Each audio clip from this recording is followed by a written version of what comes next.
Nous allons apprendre à raconter au passé avec le parfait. Il s'agit de la deuxième vidéo que je réalise. Celle-ci correspond au niveau 2. Il faut donc avoir appris d'abord la première vidéo et ensuite celle-ci.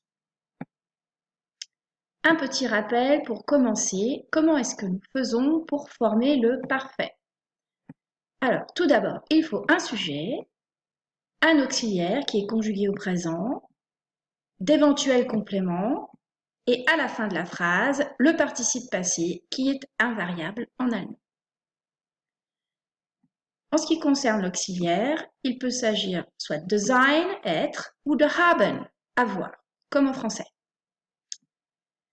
On utilisera sein pour des verbes d'état et des verbes de changement d'état, mais également pour des verbes de mouvement et de direction, tandis qu'on utilisera haben pour tous les autres verbes.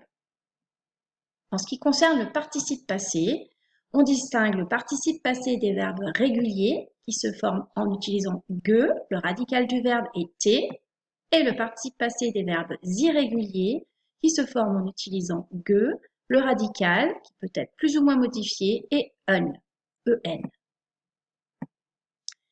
Il existe des participes passés un peu particuliers, notamment les verbes qui commencent par un préverbe séparable.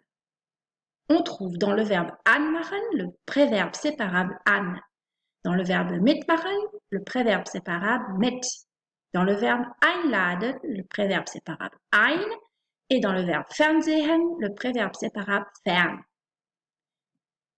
Le préverbe séparable n'est jamais conjugué. Nous l'avons déjà vu, quand on conjugue le verbe au présent, par exemple, il est passé à la fin de la phrase.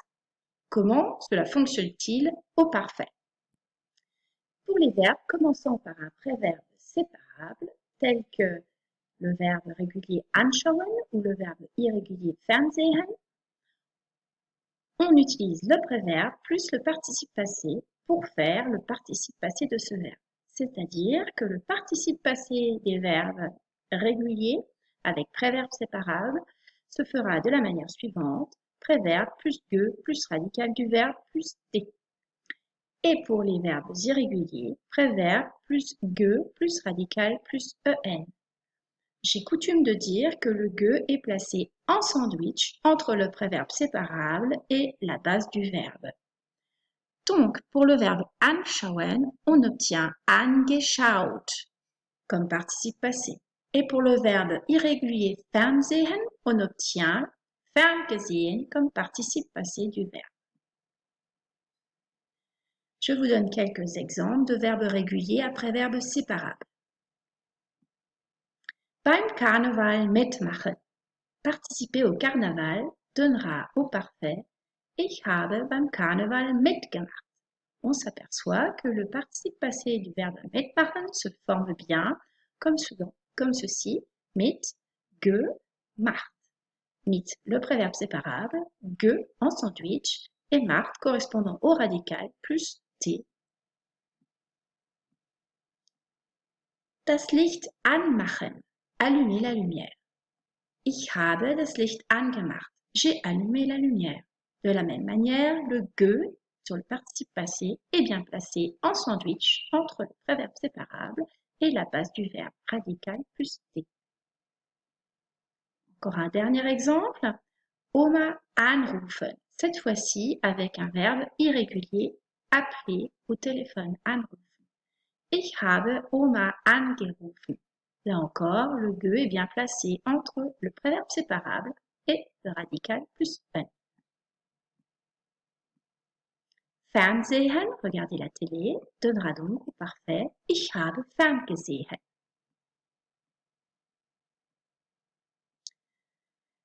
Il existe aussi des participes passés particuliers pour les verbes qui se terminent par ieren. Ils sont tous réguliers. Parmi les verbes en ieren, on trouve par exemple fotografieren, fabrizieren.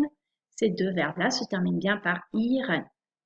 Il existe aussi des participes passés particuliers pour les verbes qui commencent par ge, mis, ser, be, er, ent, emp, faire. Par exemple, le verbe besuchen commence bien par B, Le verbe erzählen commence par er. Le verbe vergessen commence par ver. Pour tous ces types de verbes, ceux qui se terminent par iren et ceux qui commencent par ge, mis, ser, br, ent, empfer, le participe passé va se former de la manière suivante. On n'ajoute pas de ge au participe passé. Donc, on forme le participe passé normalement pour les verbes réguliers, sauf qu'on ne met pas de ge devant. Exemple, pour les verbes réguliers, ça donnera radical plus t, et pour les verbes irréguliers, radical plus en. Pour mémoriser la suite de préverbes qu'on dit inséparables, ge, mis, ser, br, ent, empfer, il y a un moyen mnémotechnique. Il s'agit de retenir la phrase j'ai mis, ser, ber en enfer. Chacune des syllabes de j'ai mis, ser, br en enfer correspondant à un préverbe inséparable de la liste à retenir. Prenons quelques exemples. Fotografieren, photographier par exemple, donnera au parfait ich habe fotografiert. Donc le participe passé, on le voit bien, n'est pas précédé de ge. Un autre exemple, cette fois-ci avec un verbe qui commence par un préverbe inséparable. Ein Museum besuchen, visiter un musée, donnera ich habe ein Museum besucht. Étant donné que besuchen est un verbe régulier, le participe passé se termine par t. Comme c'est un verbe à préverbe inséparable, il n'y a pas de ge devant le participe passé. Un autre exemple, encore avec un verbe régulier, Geschichten erzählen, raconter des histoires. Ich habe Geschichten erzählt. J'ai raconté des histoires. Le participe passé se forme en T à la fin puisqu'il s'agit d'un verbe régulier et le participe passé ne commence pas par ge puisque er fait partie de la liste des préverbes inséparables ge, mis, ser, br, ent, empfer. Prenons un exemple désormais avec des verbes irréguliers tels que vergessen, oublier. Nichts vergessen, ne rien oublier, si on le conjugue au parfait, deviendra ich habe nichts vergessen. Le verbe vergessen commençant par le préverbe inséparable ver, on ne met pas de ge devant le participe passé et il se termine par en car vergessen est un verbe irrégulier. Mir gefallen, gefallen signifiant plaire, au parfait donnera es hat mir gefallen, ça m'a plu. Pour les mêmes raisons, comme gefallen commence par le préverbe inséparable ge, on ne rajoute pas de ge au participe passé et on met en à la fin puisque gefallen est un verbe irrégulier. Voici un petit rappel pour terminer avec l'ensemble des informations que j'ai pu donner dans les vidéos numéro 1 et numéro 2.